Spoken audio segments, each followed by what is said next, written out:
আপনারা এক নায়ক তৈরি করার জন্য এখন আবার ধান্দায় আছেন বেগম জিয়া বা তারেক রহমানকে ওই হাসিনার মতো ওইটা বানাবেন এক নায়ক, দেশের ভিতরে আবার গুম খুন করবেন।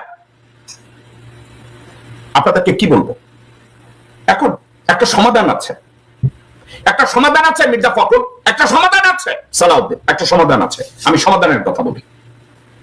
আপনাদেরকে বলতে হবে বিএনপি এবং আওয়ামী লীগ কোন রাজনৈতিক দল না, এটা একটা পারিবারিক ব্যবসা, রাজনৈতিক ব্যবসা।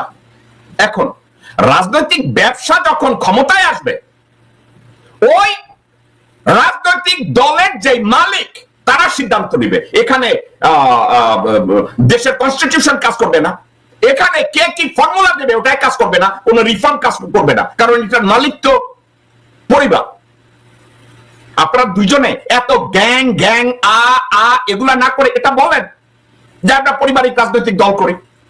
আমাদের পারিবারিক রাজনৈতিক দলে আমাদের যে মালিক, ওই পরিবারের যে মালিক, সে সিদ্ধান্ত নিবে কে প্রধানমন্ত্রী হবে, কে দলের প্রধান হবে। আপনারা এই কথাটা বললেই তো হয়ে যায়।